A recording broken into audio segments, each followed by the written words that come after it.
একজন পাবলিক সেটা বুঝবে না যে কোন হাদিসটা রাসূলের সাথে খাস, কোন হাদিসটা রাজিহ, কোন হাদিসটা মারজুহ, কোন হাদিসটা মানসুখ হয়েছে, অথবা কোন হাদিসটা জাওয়াজের জন্য, কোন হাদিসটা ওজুব। আসসালামু আলাইকুম ওয়া রাহমাতুল্লাহি ওয়া বারাকাতুহু।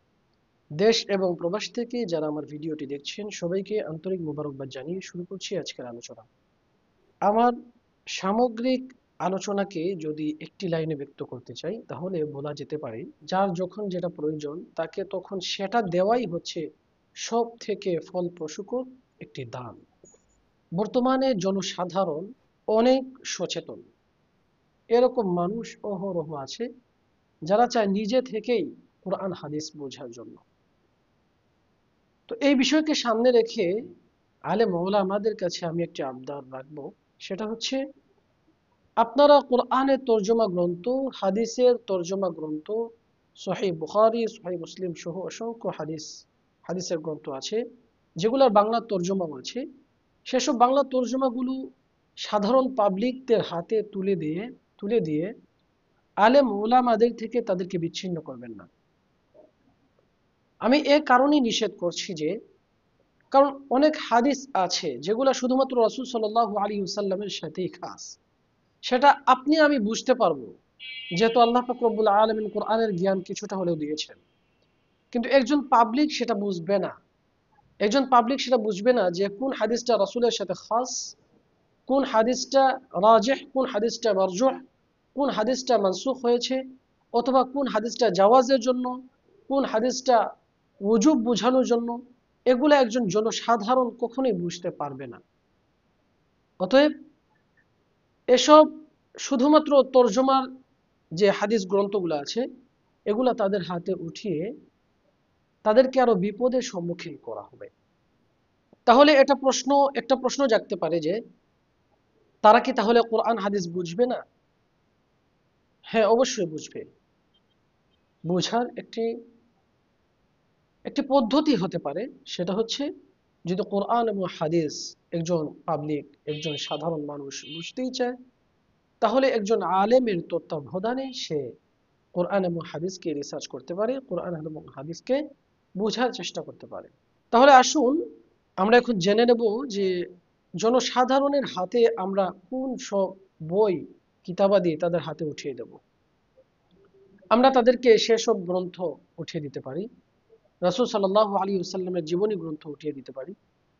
আমরা তাদের হাতে সেসব গ্রন্থ উঠিয়ে দিতে পারি যেগুলোর মধ্যে কিভাবে নামাজ পড়ব, কিভাবে আমল করব, এসব বিষয় যেসব গ্রন্থাবলীর মধ্যে আলোচনা করা হয়েছে সেসব গ্রন্থগুলো আমরা জনসাধারণের হাতে উঠিয়ে দিতে পারি। কারণ একজন জনসাধারণের এর থেকে বেশি জানার কোনো প্রয়োজন নেই। যদি জানতে চায়, এর থেকে বেশি যদি সে নিজে জানতে চায়, তাহলে একজন আলেমের তত্ত্বাবধানে থেকে সে সম্পূর্ণ জানার চেষ্টা করবে এবং পালন করার চেষ্টা করবে।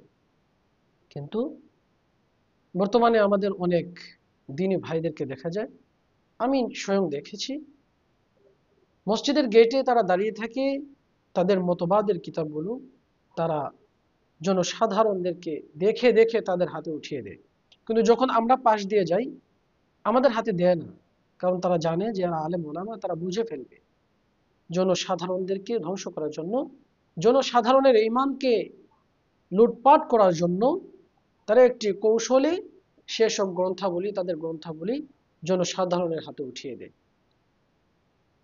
অতএব আমরা এটা কখনো করব না। আমরা যারা হক এবং হক্কানিয়তের সাথে সর্বদা আছি এবং থাকব, আমরা কখনোই এটা করব না।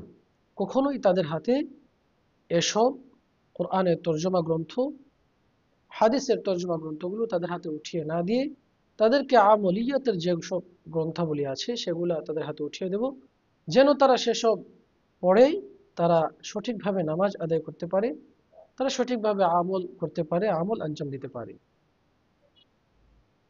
ছোট্ট করে একটি ঘটনা বলি, তাদের হাতে কেন কোরআন এবং হাদিসের তর্জমা গ্রন্থ উঠিয়ে দেব না, এই বিষয়ে একটি ছোট্ট ঘটনা বলি যেটা আমার সাথে ঘটে গিয়েছে। আমার একজন অত্যন্ত মহাব্বতের মানুষ, খুব কাছের একজন মানুষ, সে আমাকে বলল যে হুজুর, গান হারাম এটা কোরআন এবং হাদিস, বুখারী শরীফের বাংলা, মুসলিম শরীফের বাংলা আমি পড়েছি, তন্ন তন্ন করে খুঁজেছি। কোরআনুল কারীমের আমি বাংলা অনুবাদ করেছি, কিন্তু কোথাও গান হারাম এরকম আমি কোথাও পাই নাই। তখন আমি বললাম যে আপনাকে কে বলেছে এসব বাংলা তর্জমা গ্রন্থ পড়ার জন্য? আপনি যদি এসব গ্রন্থ পড়েন, তর্জমা গ্রন্থ পড়েন, তাহলে আপনি আরো ফিতনায় পড়ে যাবেন। কারণ কোরআন এবং হাদিস জানার জন্য অনেকগুলো এলিমের প্রয়োজন, যেসব সে অর্জন করতে পারেনি। সে কোন আয়াত কোন ঘটনার পরিপ্রেক্ষিতে নাজিল হয়েছে, এর শানে নুজুল কি, কোন কারণে এই আয়াতটা নাজিল হয়েছে, এটা সে বলতে পারবে না, জানবে না। এর কারণে এর মূল তথ্য সে উদ্ঘাটন করতে পারবে না, সে ফিতনায় পতিত হবে। বললাম যে ওয়ামিনান নাসি মান ইয়াশতারি লাহওয়াল হাদিস, এই লাহওয়াল হাদিসের ব্যাখ্যা এখানে গান, বাদ্যযন্ত্র এগুলা এই এর ব্যাখ্যার মধ্যে শামিল, কিন্তু এটা তাকে আমি বুঝাতে পারিনি।